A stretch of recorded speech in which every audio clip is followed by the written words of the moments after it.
Screen ready to go. All right. There we go. We've got our screen sharing. That's all looking good, Kelly. Yep, that looks great. Great. Wonderful. Well, thank you so much for having me this evening, or this morning, wherever we are. So before I commence, I'd really like to recognise the deep history and culture of Lutruwita, Tasmania. I'd like to acknowledge the Mawinina and Palawa peoples, the traditional owners and custodians of the land about which I speak today, and pay respects to elders past, present and emerging. So Lutruwita, Tasmania. There we go. It's a bit of a map for you all in case you aren't familiar with Tasmania, which is the island south of the mainland of Australia. It's also known to many as the Apple Isle. The first apple tree was planted in Tasmania, which was then called Van Diemen's Land in 1788. William Bligh anchored in Adventure Bay on Bruny Island and then planted a selection of fruit, including 3 apple seedlings. Fruit trees were planted at the first settlement in northern Tasmania at Yorktown, which is up here in the north of the state near Beaconsfield, in early 1805. In Tasmania, as in numerous global locations, apples provided a pure and safe foodstuff for consumption on the frontier of empire. Apples were considered part of the domestic colonial garden as they acclimatised quickly and successfully, providing a multi-sensory connection with home, meaning Great Britain. Apples could be eaten plucked straight from the tree, cooked into a comforting apple pie, consumed as cider or as medicine. As Erica Yannick states, the apple has made itself at home in the soil and cultures around the world and become the hero and message bearer of its own remarkable story. Tasmanian apples provide a domesticated lens to ecological colonisation and are an icon of botanic imperialism, thought to provide a healthy body and mind to sustain a white Australia. Apples provide, here we can see here, empire fruits, connecting our lovely Tasmanian apples in with empire. Apples became commodified as part of the global circuit of exchange, blurring the lines between the distant periphery and home. In 1887, the first commercial shipment of refrigerated apples left from Tasmania. The introduction of steam and the opening of the Suez Canal further enhanced transport links and promoted the connection of Australia to a wider trans-Pacific Anglo world. The ability to source fruit worldwide broke down climate and seasonal barriers, revealing how refrigeration technology became the empire's instrument. This paper draws on the comprehensive report compiled by Anne McConnell and Nathalie Savant in 1999 on the history and heritage of the Tasmanian apple industry, and will highlight the historical importance of gastronomy to Tasmania's trade, economic and regional identity. It will also specifically link the historical iconic status of apples to the recent classification of Launceston, Australia's 3rd oldest city, as a UNESCO City of Gastronomy. I've just got another connection here. We've got Tasmanian apples, British for the growing British, as a connection there with our scouts. Even though the whole of Tasmania is involved in the apple narrative, this paper will assert the significance of northern Tasmanian apples, which is where we are here. So I live here in Launceston, which is the 2nd biggest city in Tasmania, and the West Tamar is up the river, you can see here, all the way up here to Beauty Point, which I'll be speaking about this evening. This paper will assert the significance of northern Tasmanian apples, particularly the West Tamar and its associated wharf at Beauty Point. In 1860, statistics show that Launceston was the leading apple growing district, producing 43% of the total apple crop. This changed over the following 20 years due to devastation from pest infestation, and the southern orchards were not affected as greatly, southern being Hobart, the capital of Tasmania. I'd like to firstly just quickly give you a bit of an overview of why Tasmania became known as the Apple Isle. So across Tasmania, there was an apple boom in the early 20th century, with orchard acreage more than tripling between 1900 and 1914. Christopher Cowles and David Walker argue that the foundations for the Apple Isle tag were laid in these years. I argue that it was earlier, capitalising on an article written in February 1895 by R.E. McNaughton in the Pall Mall magazine Through Appleland, which was focusing on the Huon region, which is in the south of Tasmania.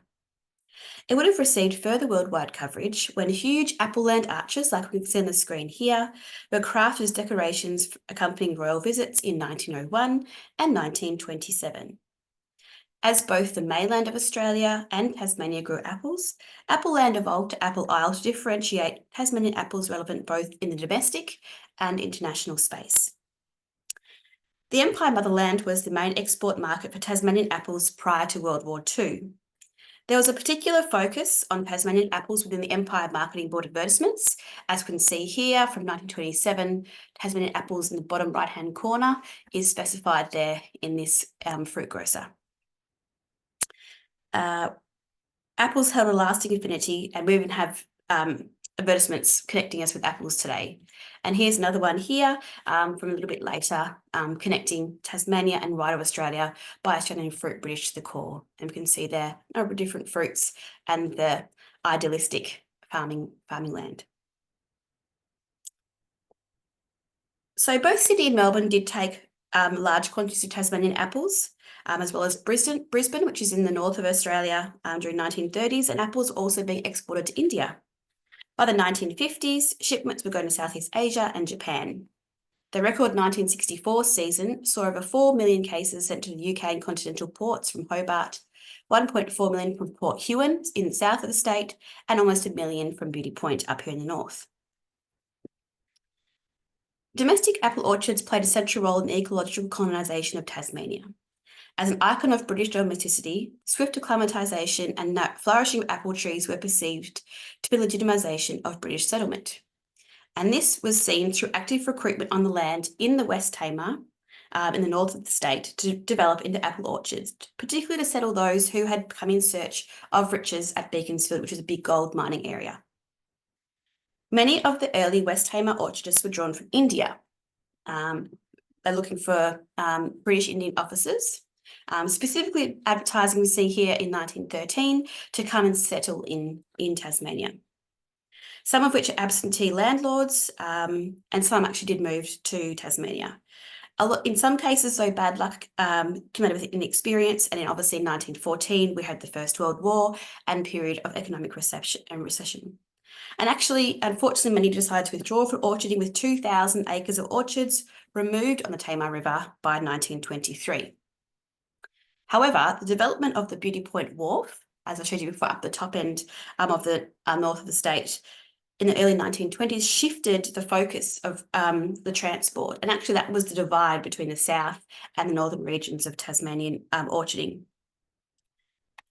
So this is a picture here, very exciting, from our archives, a picture of the first direct shipment from the Tamar Valley in 1922 to load 23,000 cases to the UK. And this was continued until 1939, which they redeveloped in 1940, and then the last ship sailed out of this wharf in 1981 with fruit bound for Singapore.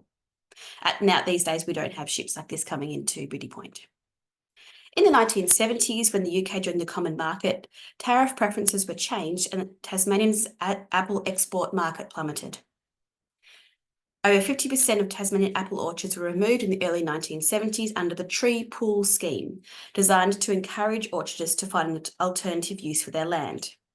Also, here's another picture of the Beauty Point Wharf back in its heyday, 1939. It does still look like this, but different kind of vehicles along the side of the road.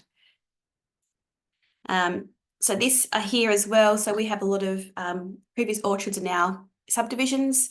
So this beautiful picture here, Lagarde, Tasmania, is actually now a big suburb of Launceston. There are still a few apple trees around, but it is now all housing. So even though the physical presence of orchards, particularly in northern Tasmania, have diminished, I argue the historical significance of northern Tasmanian apples, which has played a significant part in laying the foundations of for the Apple Isle to stand for culinary tourism and gastronomic excellence worldwide. This Great Tasmanian Apple Quiz was a recent campaign from the Launceston City of Gastronomy, which was encouraging locals. This is actually a shop in our main sort of mall that was encouraging our locals to, which apples do you recognise, which are heritage apples, have you tasted some, and really trying to get people to understand the breadth of our local apples. And then this week, I don't know if you've heard it over there, but we've actually, Launceston and the Tamar Valley is actually been listed as the top 4 regions to visit in Lonely Planet. So there you go. And food and wine has been a big part of that. So thank you very much for your time this evening, and thank you.